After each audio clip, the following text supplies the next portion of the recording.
leaves a heartache that no one can heal, but love leaves a memory that no one can steal.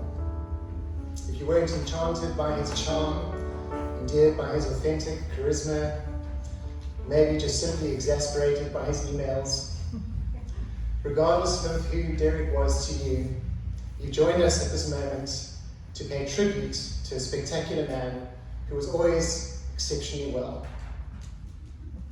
Losing a loved one is not natural for us. I knew Derek, so I might fault every now and then. It goes against everything we know and live to accomplish. It hurts, and we'll never be comfortable with it. It is truly a heartache that no one can heal. As Winnie the Pooh once said, how lucky am I to have had something that makes saying goodbye so hard. This moment, for all of us, is an opportunity to say goodbye.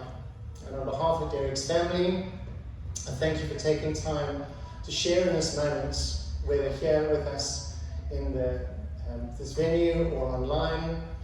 We thank you for joining us to remember and honour Derek. Linda, Karen, Andre, AJ, Irvine and Kay, Di and Paul, and a special mention to Lisa in the UK. Take a look around you today. See the faces and know that you do not stand alone. Today is hard, and it will not be the hardest day that you have yet to face.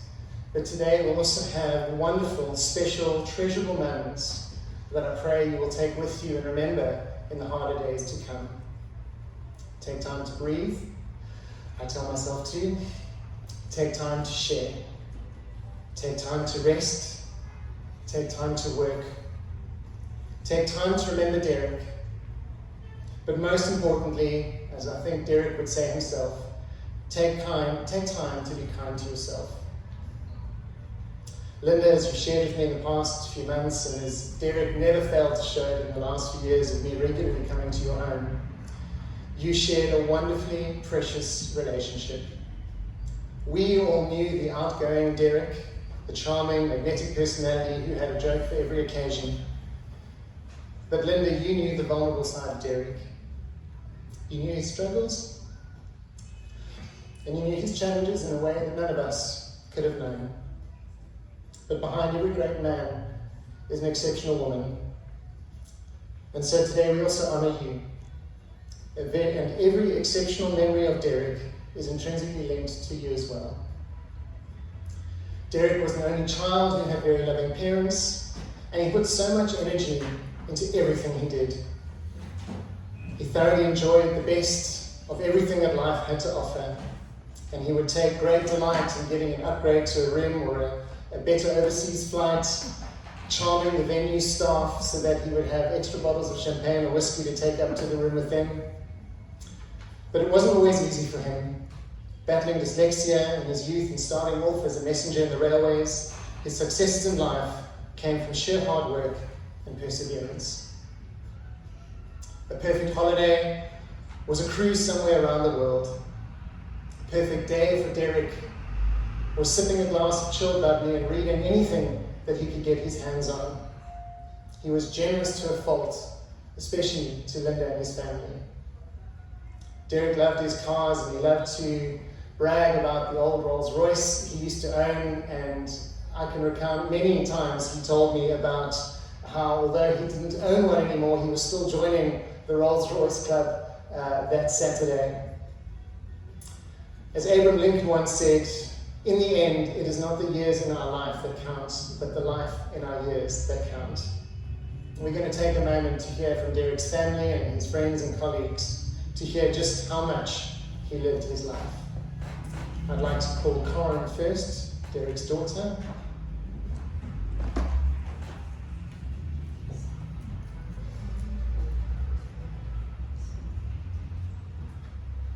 Hi everyone.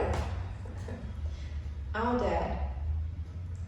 He would say greetings and salutations to you all. Everybody knows my dad's favorite sayings of being exceptionally well and being on top of the world, and always saying something positive, and his happy smiley face, probably toasting with a glass of champagne. Most of you will also remember a laugh of my dad, which I call my dad's super laugh. It came up usually when Linda, AJ, and myself didn't find one of my dad's jokes funny, and he would try and explain the joke, and the more he tried to explain the joke, he would laugh louder and louder until his whole body shook, and he almost couldn't breathe.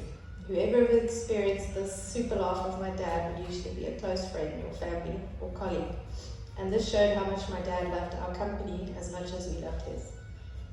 My dad loved having fun and appreciated the finer things in life. He lived a wonderful life and had every finer thing he desired. I feel he received these things because he was such a positive and lucky person, which he always believed that you make your own luck. There was not one thing my father ever wanted for when he was an adult. But as a child, even though his parents weren't that financially well off, they were so rich in love and gave him everything he needed. Oma and Opa were good, humble, and kind people, and you can see where my dad got his friendly and kind personality from. I'm not a natural public speaker. I have many stories and memories of exciting and fun times with my dad, from weekends away and weekends at home playing board games, and even scary stories in the garden at our old house with torches and blankets. And he would tell us a scary story and scream, and then we would scream and run in the house, and he would be frozen in one of his super laughs, laughing at us, and we would be giggling in the house. Sometimes the stories were not so scary, but we still pretended they were, just because he loved laughing so much. Weekends away were just as fun and awesome with my dad. He made everything an adventure, and I really felt my dad was a big kid and reminded me a bit of Peter Pan. My dad told me on numerous occasions that we choose our parents in life, and that us kids had chosen very wisely, and he was right. My dad loved his friends and family with all his heart and was so generous and helpful when any friends or family needed him. But most of all, he loved Linda and was so blessed to spend every day of his life with his soulmate, Linda, the love of his life. I always felt my dad would live forever because he loved life so much and was constantly busy with projects in which he shared his knowledge acquired over so many years in the insurance and financial industry. All my dad really wanted was to help people retire well and to do more on that score, probably from seeing his folks struggle financially and him being lucky enough to help them later in life. But he never wanted to see anyone retire without financial means. The saddest thing for me will be not seeing my dad's happy face light up more rooms with his positive and friendly personality.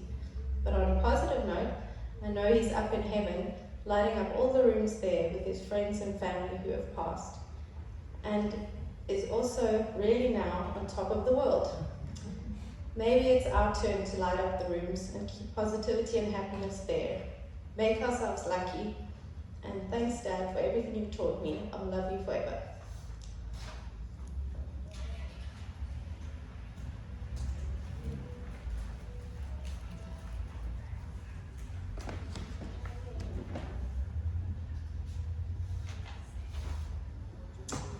AJ has asked me to share these words in his behalf. When I think of my father, I always picture him with a smile on his face. He never let things bring him down, and he was always ready with a joke to improve the mood. He worked hard and achieved a lot in his life. I used to really enjoy seeing all his latest gadgets, cars and boats, as a child. He lived his life to the fullest. He loved his wife, his family and friends, and will no doubt be missed by many. His presence was large, so it seems strange to think of him as no longer being with us. If there is a way for him to be here with us today in spirit, I have no doubt that he will be watching with a smile. I miss him, and I'm thankful for the time I got to spend with him. He was and is someone very special. Jonathan, would you please come up and share a prayer?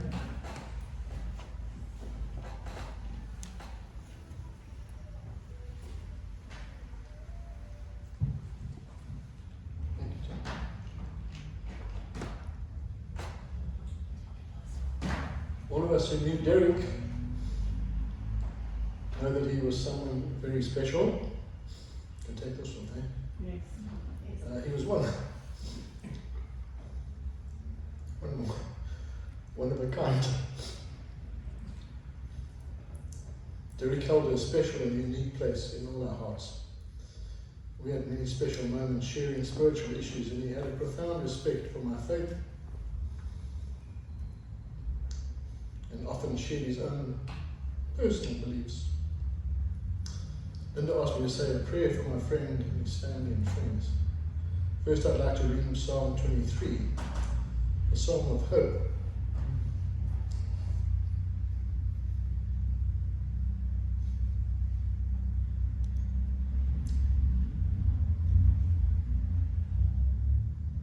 The Lord is my shepherd, I shall not want.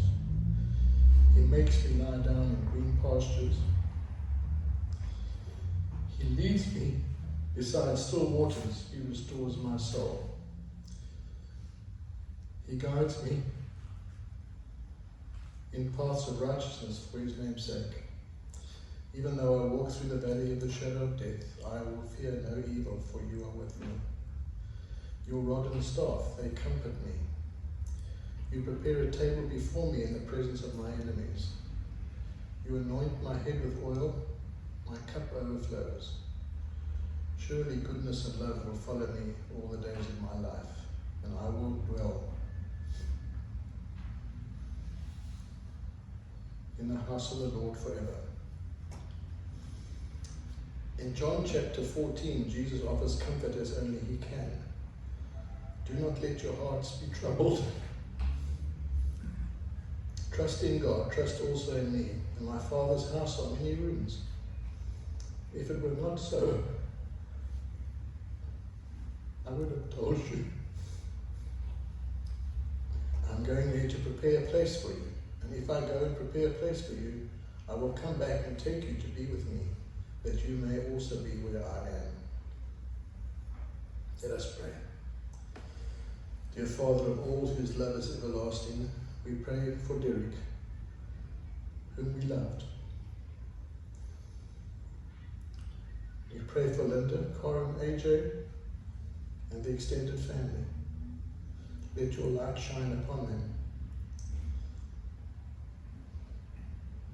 Thank you, Lord, for the love Derek and Linda shared together, for the wonderful memories they made together, for the rich and fulfilling life they lived together. Lord, you promised to comfort us in our times of need and stress. May you comfort Linda and her family by your grace, so that they may find you in their refuge and strength. Through Jesus Christ our Lord. Amen.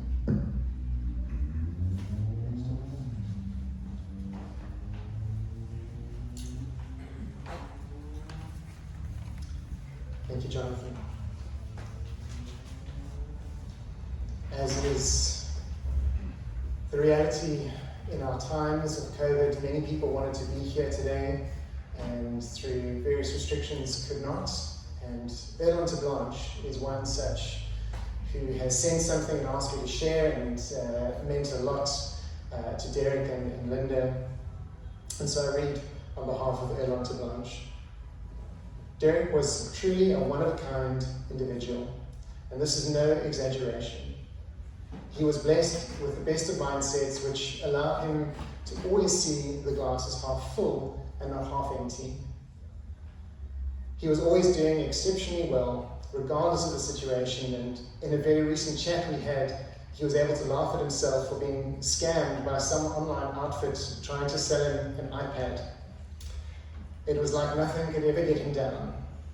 I personally know people who would occasionally get annoyed at how upbeat he was, but I'd say they were simply envious. Derek was able to overcome and endure.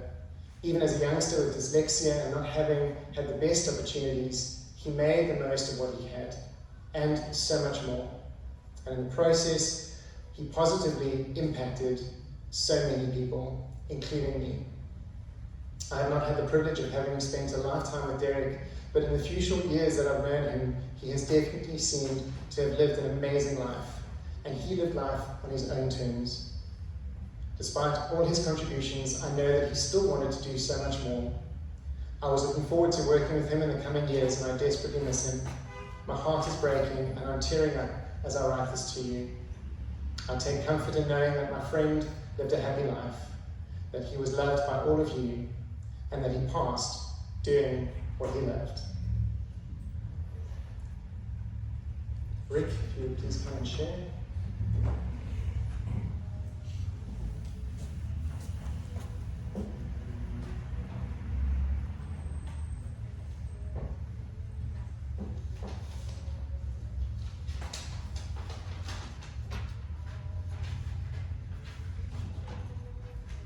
Karen Smorenburg was my friend. I know that because some 30 years ago, he walked up to me in a bar and said, "Linda and I would like to be your friends." So a long and real friendship began. This was typical of Derek, and I'm sure some of you have experienced it as well. He had so many friends. Apart from all the people in this room and all the people who couldn't be here, people all around the country and internationally. I'd already known Derek for a couple of years in business. However, his momentous announcement in the bar led to many years of parties, lunches, dinners, general revelry, stretching over the years from his Newlands home, Kenilworth, Constantia and Takara. Derek was always an exuberant person and was never anything else but exceptionally well. Derek never seemed to let anything get him down and was always moving on. And his optimism and enthusiasm for life was immense. Derek and I shared many conversations and stories, but we always missed out on politics and religion. We obviously saved that for Jonathan. We discussed life and life's experiences, and of those Derek had many. Derek travelled extensively with Linda and always travelled in style. He always had a story to tell, and being a raconteur of note, could bring circumstances to life, normally with an hilarious finish. His gate-crashing assault at his birthday party and his insistence on parking his roller in the front entrance of the Cape Sun Hotel are legendary in hospitality business. When Derek arrived at any hotel venue with his bow tie and braces, that was his signature, and not many people argue with him. I shall miss Derek tremendously, as I know all of you will. I doubt I will meet another great friend like Derek. There are few and far between. Derek died with a glass in his hand and a smile on his face. Such is life. Rest in peace, my friend.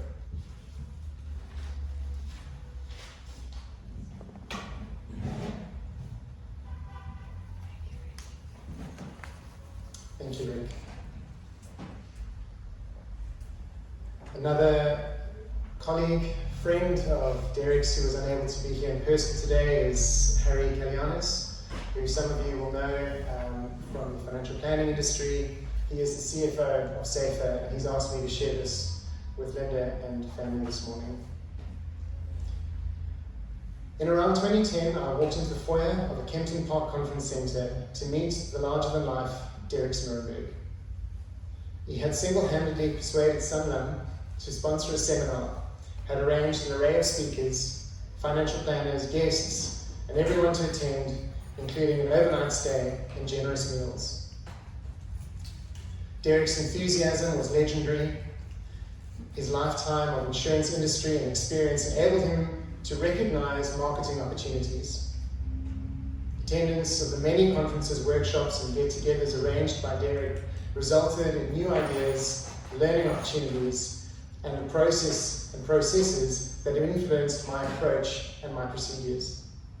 These valuable lessons are not found in textbooks or in the usual financial planning sources, They have been solely due to the opportunity of knowing and working with Derek. I use these lessons daily, and I'd like to thank Derek for his influence in my life. Derek founded SA-IFA in around 2017 after a journey of lessons learned. Under Derek's guidance, the fledgling association has grown and achieved many industry firsts. The executive and members of SA-IFA will struggle to replace the dedication that Derek had to furthering the needs and the goals of the independent and financial advisor.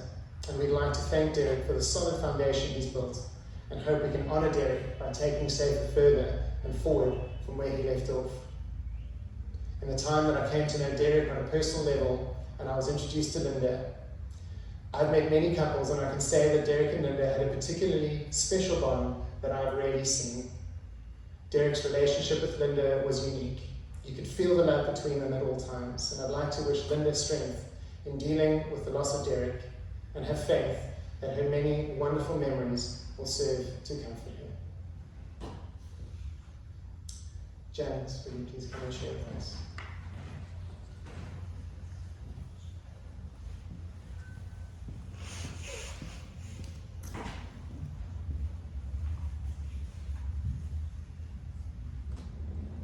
So I was asked to say a few words, and 3 come to mind.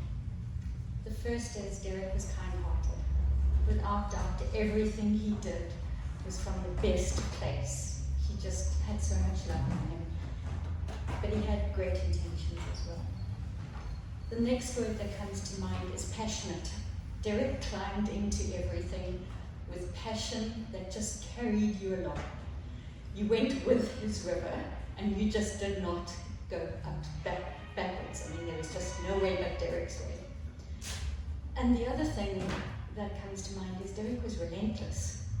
And I'm not talking about the emails that he sent you. I'm talking about his passion and the way he pursued Linda. And that love story was just amazing. When I heard it, I teared up.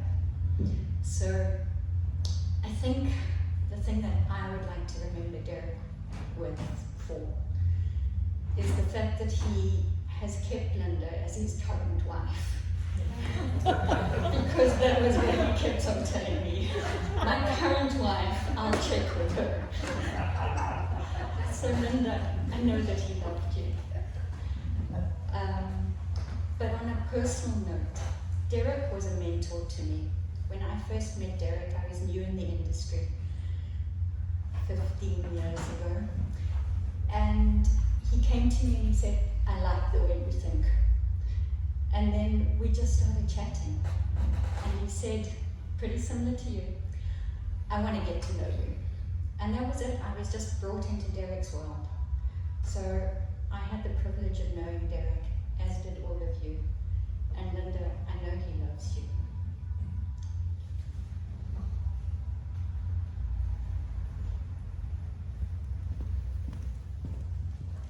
Thank you, Janice. Derek's brother, Irvine, has asked me to share this on his behalf. Derek was an inspiration to many people, sometimes for very different reasons. And he has a personality which, if not entirely unique, was very rare. He was the guy who could walk into a room knowing no one else and leave knowing almost everyone. And he'd be the most interesting person they'd all met or not. He was adept when it came to engaging people. They enjoyed talking to him because he was genuine and sincere. He actually listened, and he was really interested in what they had to say. A well-read man with a sense of humour and an inherent ability to never sweat the small stuff. Derek enjoyed what he did more than most, and he was passionate about his work as he was about his play. I will sorely miss our chats, albeit in politics, technology, or inevitably the financial industry. But now I have no doubt that the safer basics as applied in the next world have been tediously explained, and all the heavenly brokers made aware of the implications of any less than divine business practices. The spirit insurance industry is up for an overhaul, and I hope they're stocked up on champagne because they're going to need it. Until we meet again, brother.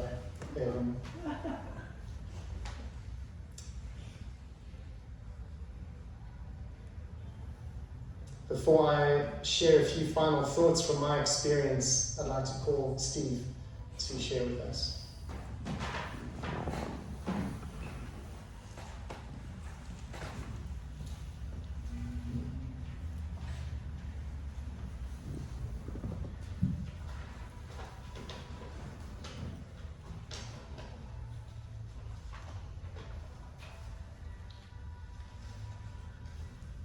Afternoon, everybody. Linda, thank you so much. It's indeed an honour to be here, saying a few words about my good friend Derek. Over the years, I've had the opportunity to say a few words about Derek on numerous of his birthdays. And in fact, today I actually looked at a 60th, sorry, where are we now? 75th, let's go backwards.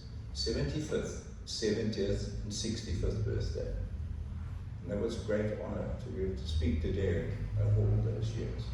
Somebody who I actually met more than 40 years ago when I joined the Claremont Rotary Club. Derek was a charter member, and I met him immediately, the very first evening I attended a meeting at the Claremont Rotary Club. This chap came over and he said, "My name's Karen Smorenburg." And funnily enough, it's been mentioned here so frequently already. That was the nature of the person you were talking about. He didn't wait to be introduced. He came forward and introduced himself to you. A wonderful characteristic.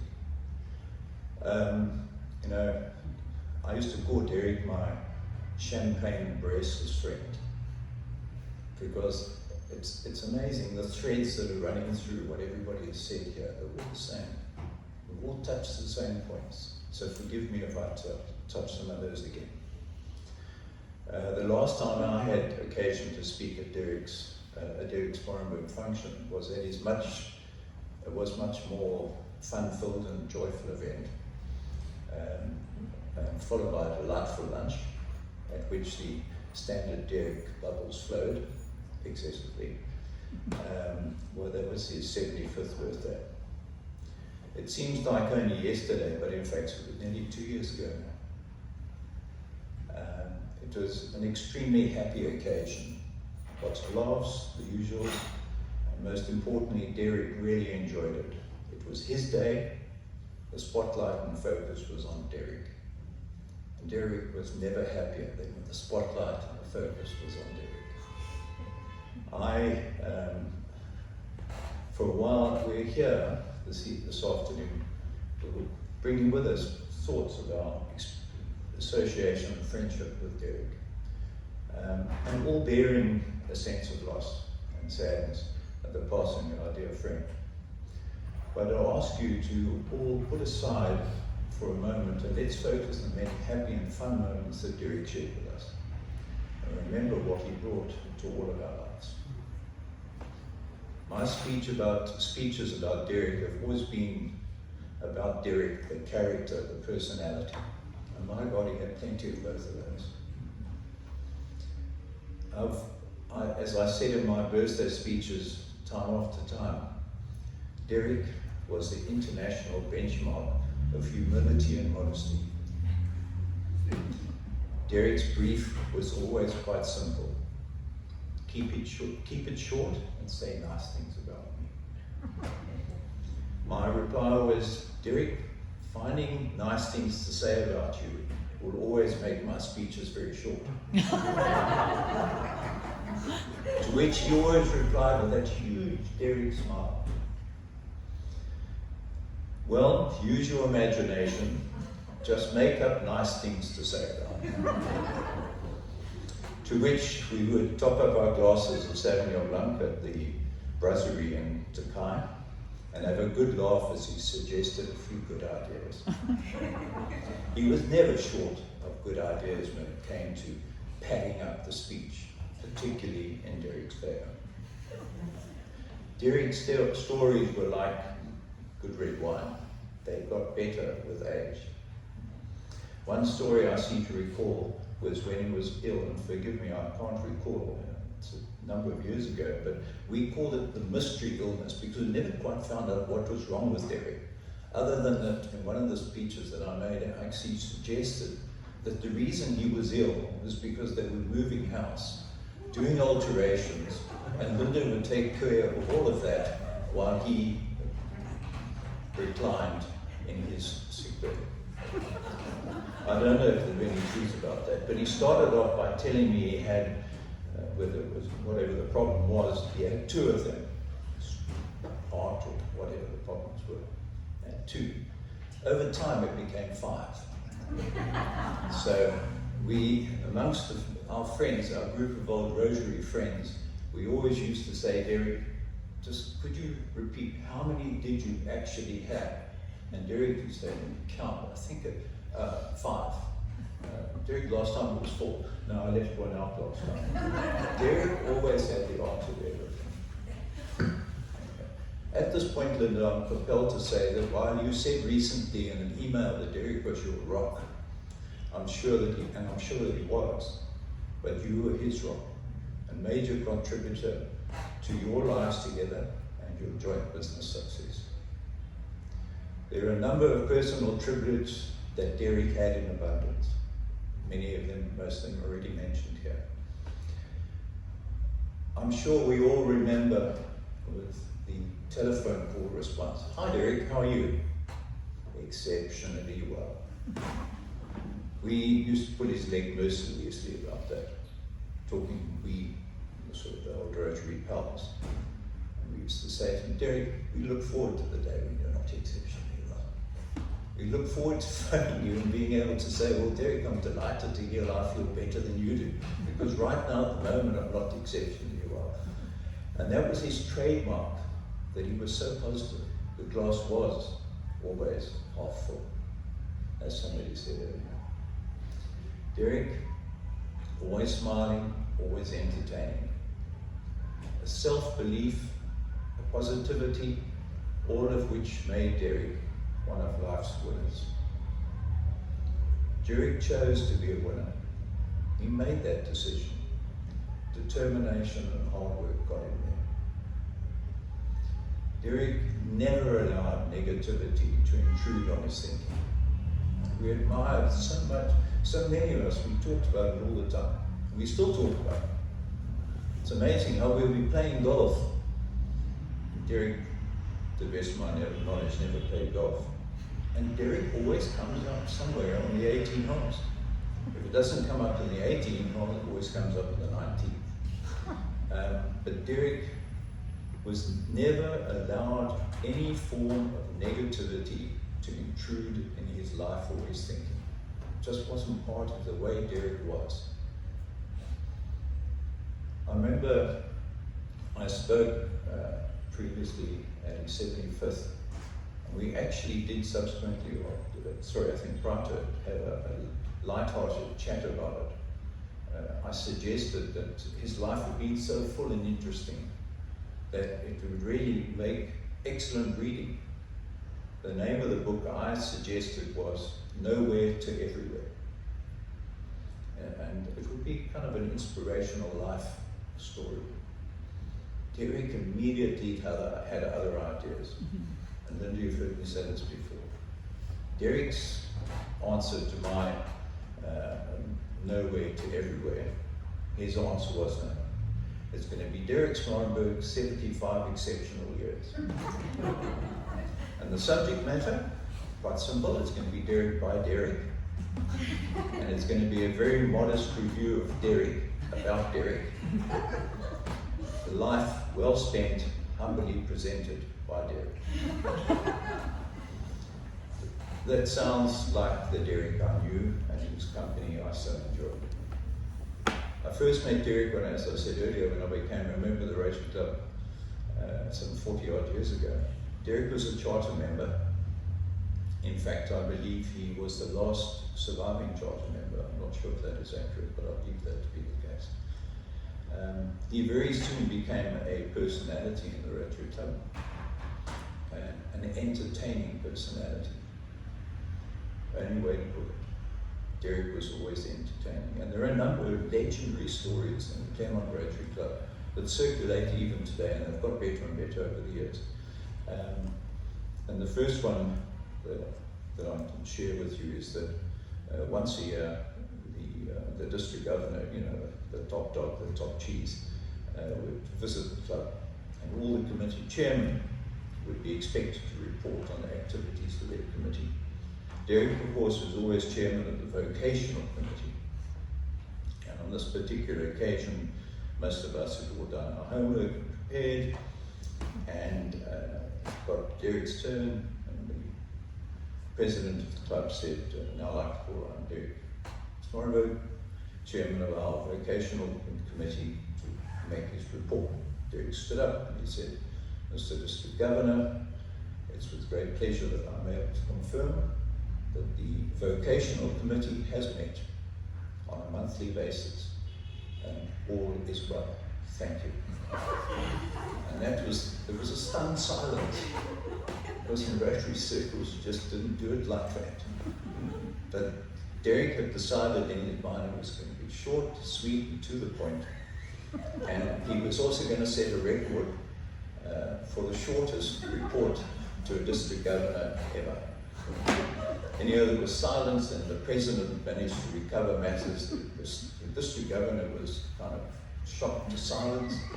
And the president actually then said, well, thank you very much, Derek, and can we now move on to the director of community service or whatever. But that was a legendary story that still circulates from there. The other one was, of course, that in Rotary, attendance at weekly meetings is very important. You have to maintain your attendance. Derek, of course, eventually, after so many years, he acquired the status of senior active member, which meant that you didn't have to attend. Records were no longer kept of your attendance, but you retained your membership. Well, Derek was a member of the Rotary Club for so long, and he told me this himself, that he actually quite enjoyed every now and again, and I think it was very rarely every now and again in the latter years, he would pop in, and members would come up to him and say, excuse me, can we help you? And Derek would say, yes, I'm a member. Oh, you'd like to become a member? No, I am a member. Because Derek was so seldom seen by the members of the Rotary Club, they didn't know. He was the list of members, but they didn't know who this Derek Smorenburg fellow was. He'd been a member since day one. And that once again became a fairly legendary sort of story in the Rotary Club.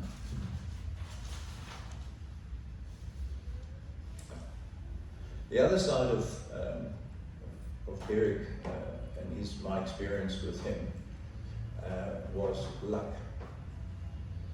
Now, luck was not anything Derek believed in.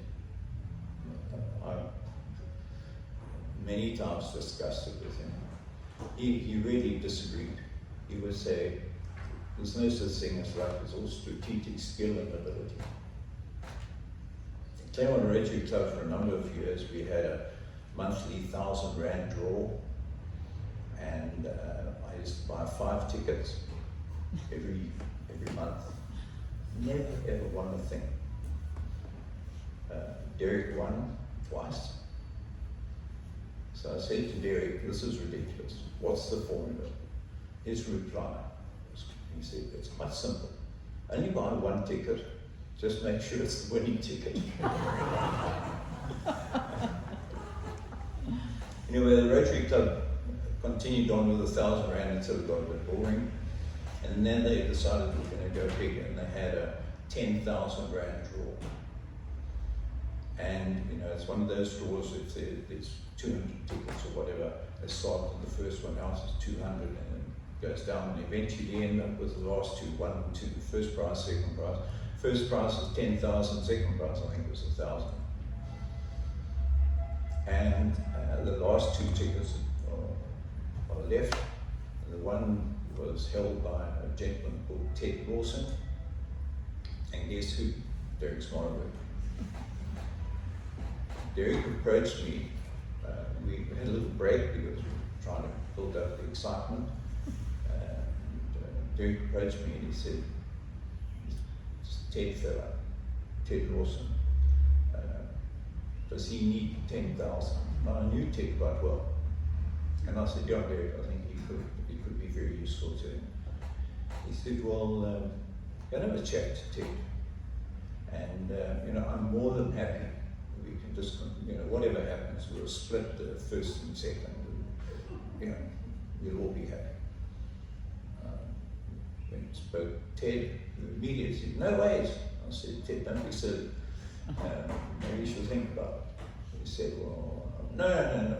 So I went to Derek and said, look, Derek, he says no. He said, well, go and talk to him. So I went back to Ted. Derek suggested you should share it. And my recommendation is you should. He shakes his head. He says, no. Back to Derek. I say, Derek. He says, no. Derek's response, he's making a mistake. I said, Derek, he's not going to change his mind. He said, he's making a mistake. I said, how do you know he's making a mistake? He says, I know because I bought the winning ticket. That was the positivity that rested with everything with Derek. He believed he was going to win that because he had the winning ticket. And that carried Derek, I think, amazingly, wonderfully well in his business life and in his life in general. But he genuinely, in this case, did have an interest and a concern, not for the money, but for the interests of Ted, who's somebody who needed the money. And I believe that to be true. Finally, I've been asked by Linda to tell a story which has been told so many times that I'm a little bit embarrassed to begin to think that I can tell that story here this afternoon. But if I may, a slightly censored version. As we know, Derek and Linda eventually became great cruising participants. Last I heard it was 340 days. That was the cruising, the number of days, 340 days cruising. Well, Derek told me that. But the story really is that amongst the old friends, we had a secret code. And it was a code that, and the story is really quite basic. Derek and Linda would go off on the cruise, and we'd all be sweating here in our offices in Cape Town, trying to make a living, trying to keep things, on the right side. And we'd get this email or SMS or whatever it was, an SMS, I think. We'd get it from Derek, and it would include a picture, and it would be Derek on the balcony of his cruise liner, the sun going down somewhere in the Caribbean, that smile, that amazing smile, glass of champagne, and he'd say, hello everybody, having a wonderful time cruising in the Caribbean. Well, we mind the first time, we went back and said, enjoy the cruise. Third or fourth time, we really don't want to see these pictures anymore. So we decided that there would be a coded message. And the coded message basically was, you, okay? To which Derek replied, have a lovely day. And it went on for a long time. We continued to send the coded message. And he would come back, have a lovely day. Yeah. So, Derek, somebody said earlier, Derek was one of a kind. I think that, thank goodness Derek was one of a kind, because I think two of Derek's would be unplayable. Derek was a wonderful guy, and one was enough, and certainly sadly missed. Knowing what a sensitive soul you were, Derek, thank you for allowing me over the years to have so much fun at your expense. And we really did, we had lots of fun at his expense. But I do know that Derek actually, he loved people poking fun at him because he had this broad shoulders that could stand up, he could take it all, and he so enjoyed all the functions that we attended, and you know that he was able to participate in some ways in the jokes that were pointed at him. He really enjoyed that, and that was part of this character that I found so exceptional in Derek Smorenburg. He's sadly missed, and I'm pleased to be able to call Derek my friend. Thank you very much.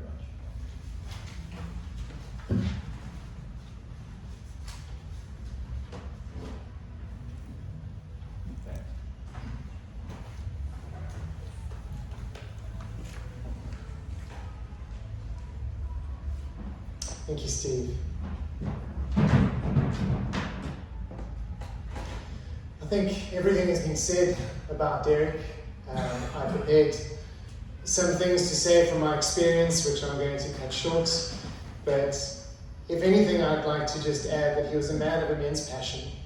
And we'd have wonderful meetings, and he, apart from sending me 5 or 6 agendas for that meeting and then sending me another one 3 minutes before the meeting started, he'd always end the business side of our meetings saying, when is this going to be done? And our first few meetings, I'd kind of, rack through my mind, think what needs to go, and he'd go, how does 4 p.m. sound?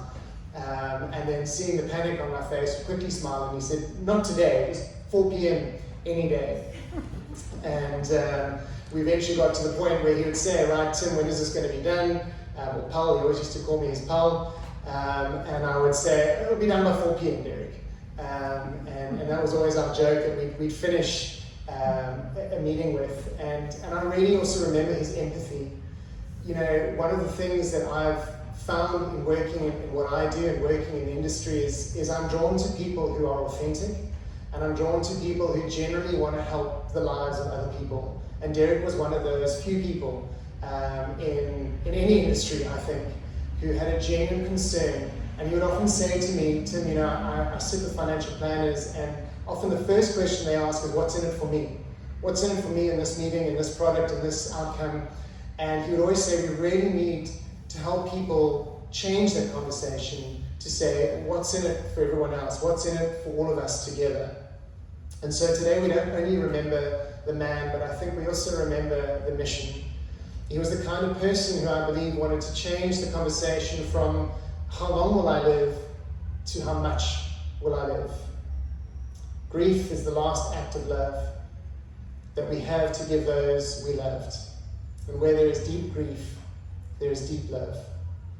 Alfred Tennyson said, it is better to have loved and lost than to never have loved at all. And I think Derek was not only a man who had immense love for all of us, but was immensely loved by all of us too.